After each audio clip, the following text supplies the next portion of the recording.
febrero, cuando tenemos las 16 horas con 6 minutos, con 7 minutos indica nuestro monitor para nuestra edición de hoy. En este primer bloque de Vox Populi vamos a conversar con una destacada científica magallánica. Ella es fueguina, es de Tierra del Fuego y ha desarrollado diversos estudios relacionados con la contaminación marítima desde, obviamente, los laboratorios de la Universidad de Magallanes y con posgrados en el extranjero. Ella ha sido también reconocida como una de las mujeres líderes por la revista de la prensa austral que destaca, obviamente, a las mujeres, la revista denominada FEM. Quiero dar la bienvenida, quiero saludar a María Soledad Astorga. ¿Cómo estás? Buenas tardes. Hola, buenas tardes, Francisco. Muchas gracias por la invitación a esta conversación. Para hablar de ciencias. Oye, María Soledad, antes que entremos ya en la temática, ¿están aún detenidas las clases en la Universidad de Magallanes? ¿Se sabe cuándo está programado más o menos el regreso? En realidad, bueno, ahora estamos en receso. Actualmente estamos en receso hasta el 1 de marzo, pero en realidad no tenemos una fecha de regreso. Espera, yo creo que ya no hay ninguna noticia al respecto, en realidad. Y yo creo que, digamos que lo que se respira en el aire es que vamos a volver en forma online, por lo menos por un tiempo más.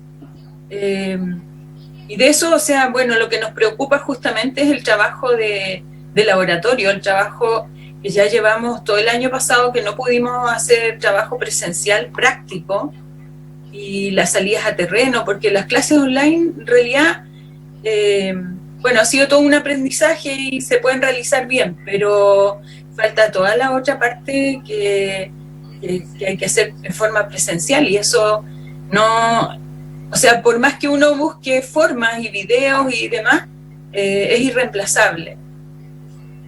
Entonces, claro. Pero por ahora no sabemos cuándo vamos a volver.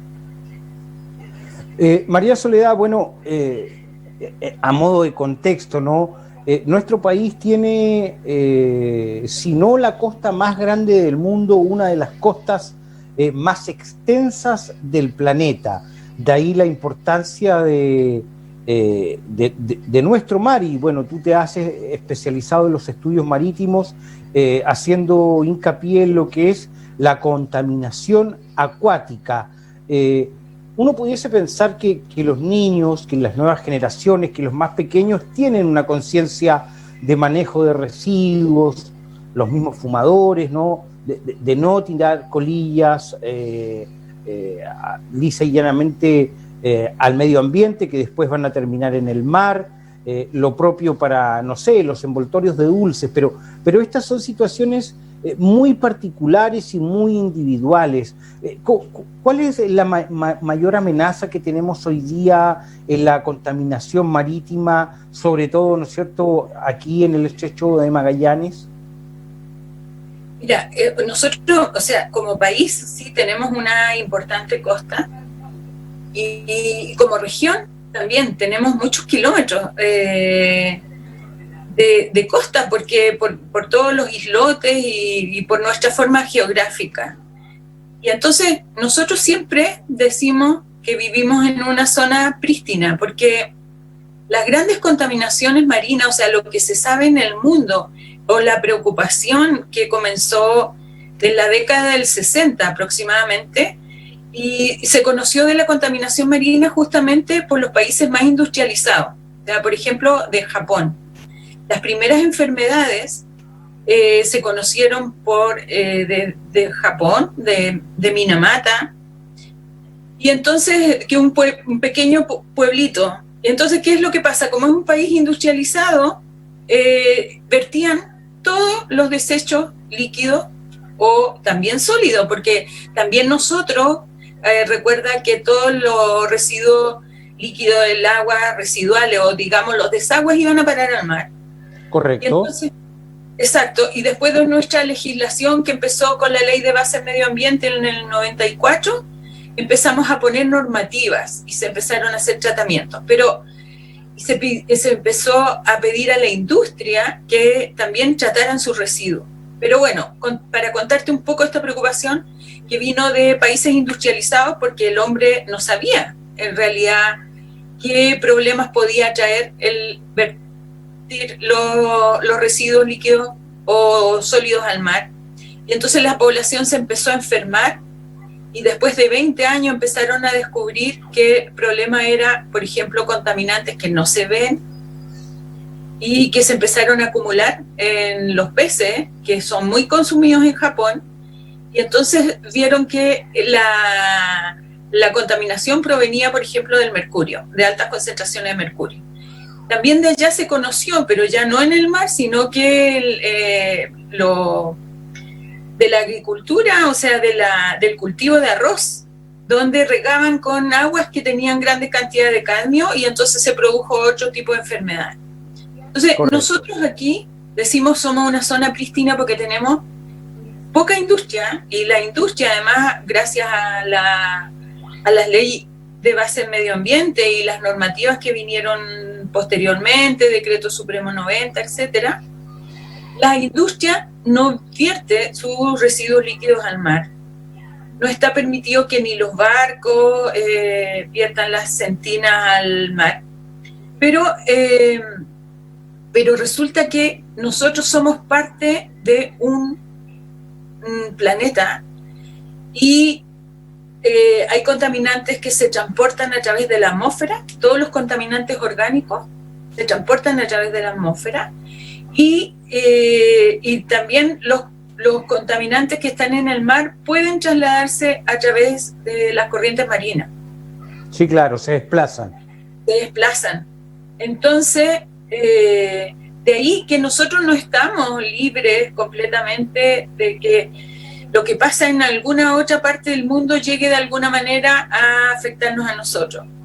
Ahora, felizmente, estamos tan aislados que, bueno, los estudios que yo al menos he realizado con estudiantes de posgrado no muestran niveles normales y también muy bajísimos de estas preocupaciones que yo te hablaba, por ejemplo, como el cadmio o el mercurio en nuestros organismos marinos, que hemos muestreado, y que además es que la preocupación de la contaminación marina viene porque el impacto que puede provocar en la salud humana, porque nosotros consumimos esos alimentos, los consumimos como alimentos.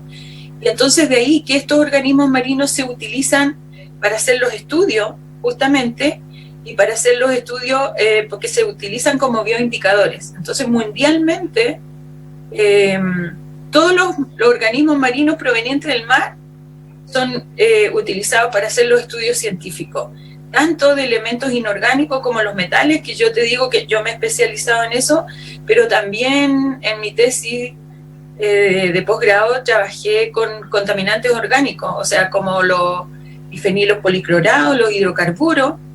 Nosotros somos una zona que ha explotado por muchos años los hidrocarburos, pero bueno, un problema adicional también es el financiamiento para la ciencia, para los estudios y la gente capacitada. Entonces, bueno, ahí estamos, siempre tratando de avanzar para conocer un poco más de esto, y un poco más cómo se transportan y un poco más cómo nos afectan. Claro, ahí hay un tema tal vez de base científica, pudiésemos decir, muy detallada, muy fina, muy específica al hablar de la contaminación del mercurio o de los metales que pudiesen tener las especies marinas de consumo. No sé, se me ocurre el salmón, el bacalao, que pudiesen tener incidencias en enfermedades como el cáncer. Ahora, Greenpeace hace un par de días lanzó una campaña, Chile sin plásticos. El plástico es un gran problema que estamos intentando combatir desde el no uso de bolsas plásticas, pero todo lo que uno compra en el supermercado, ¿no es cierto, María Soledad?, viene en envases plásticos que uno utiliza en el porteo y después se deshace.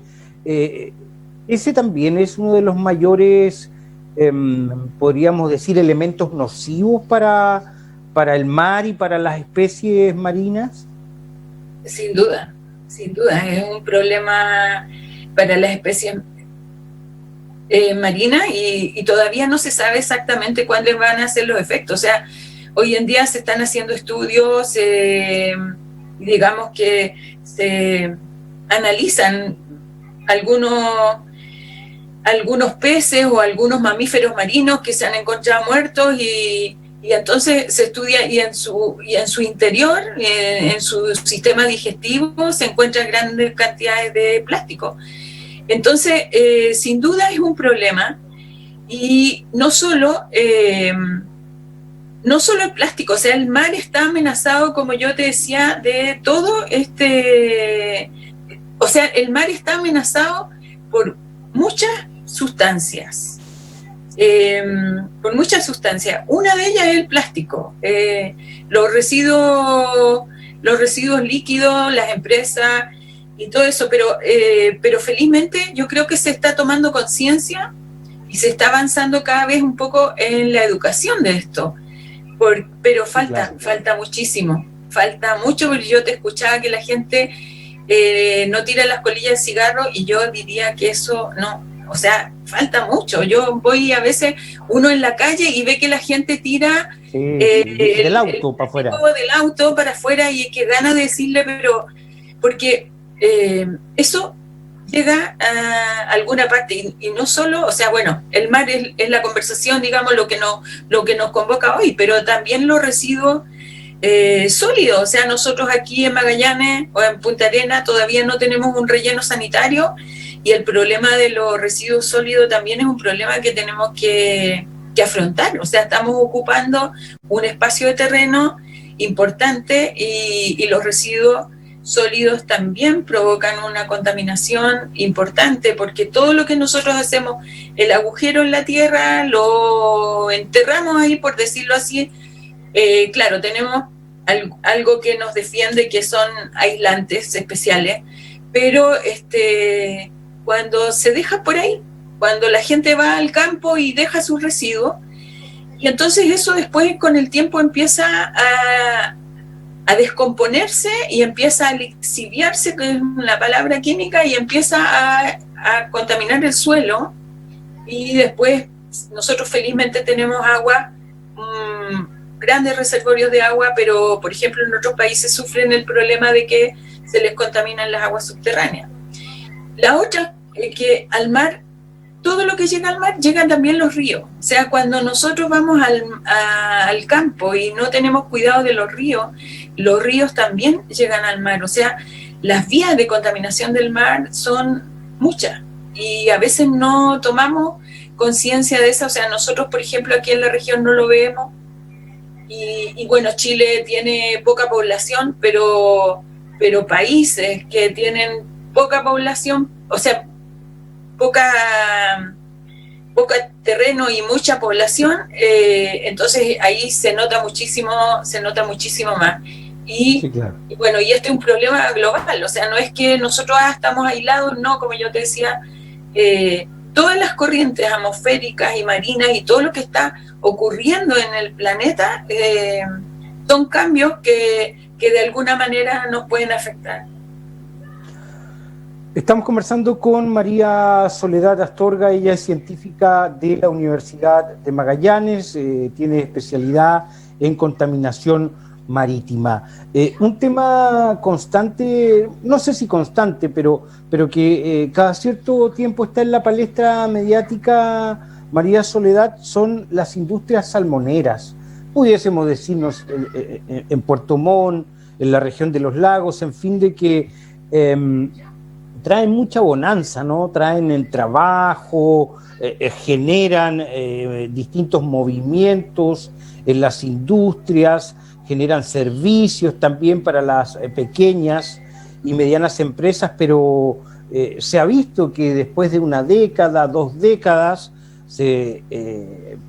puede aparecer algo denominado el virus ISA, entiendo que fue terrible, que después de una bonanza, ¿no es cierto?, dejó una pobreza tremenda porque no pudieron continuar. Hoy día en Magallanes tenemos la industria salmonera que está aportando a la región, pero también están, ¿no es cierto?, la gente pro ecología, los ecologistas, que hablan de la contaminación del fondo marino. Y eso sí es un tema completamente técnico que no visualizamos, que tal vez si encontramos, no sé, un lobo marino, una ballena varada, no vamos a reconocer si son víctimas, digamos, de este tipo de contaminación. ¿Qué es lo que acontece con el fondo marino, con estas industrias?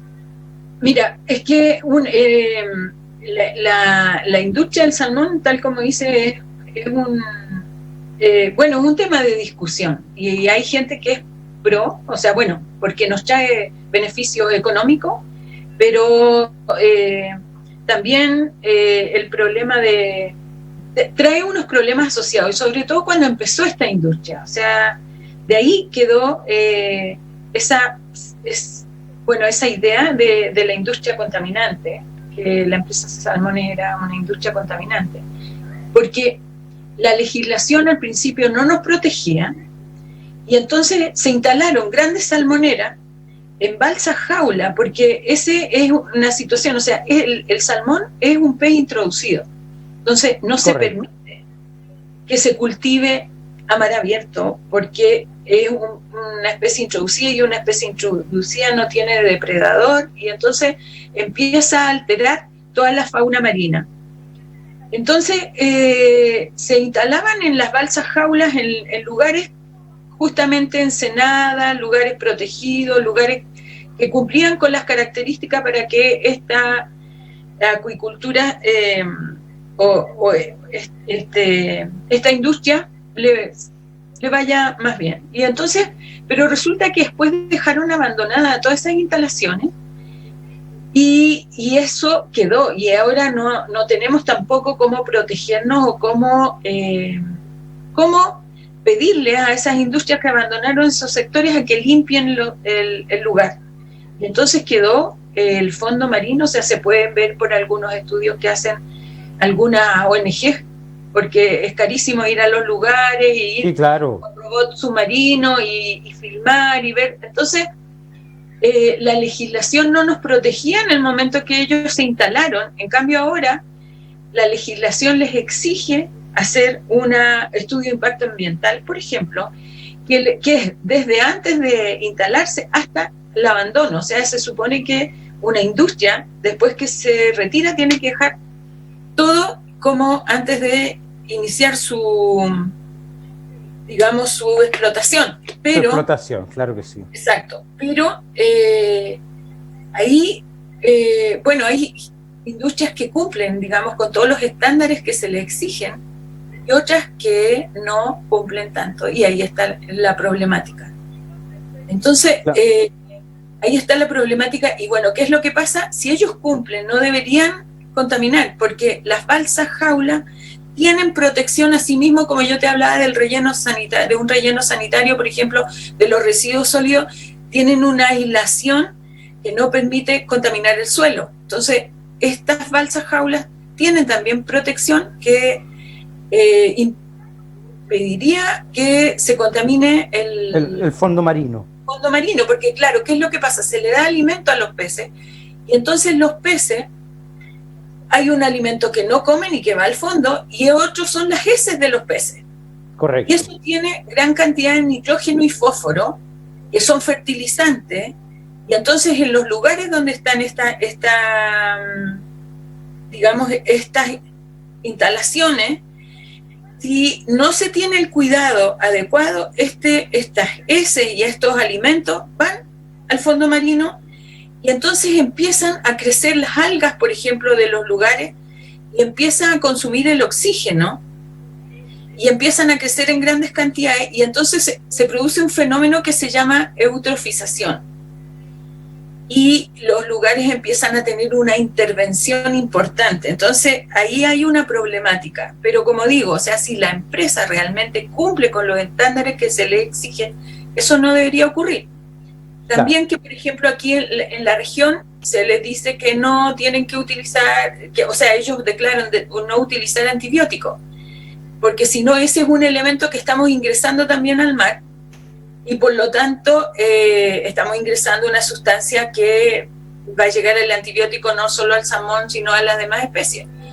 Pero el problema que tenemos, que somos una región tan extensa, y muchas veces la fiscalización no puede llegar a todos los lugares, o no se puede estar fiscalizando todos los días, y entonces depende mucho de las empresas. Entonces, bueno, siempre estamos diciendo que el crecimiento debe ser sustentable, y a eso nos referimos, en que se cumpla con los estándares que están establecidos, porque también, o sea, bueno, mucha gente que depende económicamente de esa industria. Claro. No tengamos sustituto, o no, o realmente no busquemos otras fuentes de financiamiento, también que pueden ser provenientes del mar. Bueno, en eso tenemos que también trabajar, o sea, para no oponernos. Sí, para poder compensar el desarrollo económico, el desarrollo alimenticio con el cuidado del medio ambiente. Ha corrido el tiempo en esta conversación. Sí, María, yo no sé cuánto tiempo me tienes que decir, porque... Sí, estamos casi en el final, nos quedan 2 minutos. Mira, nos consultan también nuestros oyentes, televidentes, por los humedales, en fin, pero el cuidado de los humedales, pero quisiera cerrar la conversación y que me pudieras dar algunos tips también para la audiencia.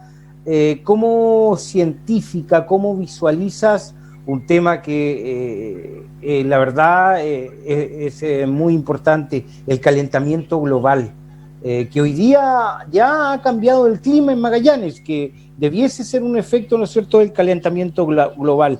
¿Cómo evalúas hoy esa parte? Bueno, es un tema preocupante, es un tema que en realidad debemos trabajar todos en eso. Y todo lo que nosotros hacemos diariamente contribuye a, por ejemplo, lo de los residuos y todo lo que yo te hablaba, porque el calentamiento global se produce por el aumento en la concentración de los gases de efecto invernadero. Y ese aumento en la concentración, por ejemplo, el metano, justamente se produce, por ejemplo, por la descomposición de los residuos. Entonces, en realidad falta que nos preocupemos mucho más del lugar donde vivimos y que nos eduquemos mucho más, y los que son mayores que eduquen a sus hijos, y que nos preocupemos todos realmente porque todos nosotros estamos de alguna manera causando un impacto diariamente. Cuando gastamos más energía de la que debemos gastar, cuando tiramos nuestros residuos, tratar de disminuir en el uso de materia que produzca mayor cantidad de residuos, tratar de reciclar, tratar de disminuir, y bueno, eso es lo que les puedo decir en honor al tiempo. Bueno, ¿no? Quiero agradecer tu tiempo, la disposición. Pronto ya van a estar en actividad seguramente en la Universidad de Magallanes, pero bueno, desearte que cuanto antes regresen las horas de laboratorio, que sabemos que es tu pasión de científica. Así que muchas gracias por estos minutos de conversación, María Soledad. Bueno, gracias a ti, que te vaya muy bien también. Ahí estaba la científica de la Universidad de Magallanes, María Soledad Astorga, hablando con Vox Populi sobre ecología. En el segundo bloque hablamos con el abogado Rodrigo Enríquez. Nos vamos a la pausa.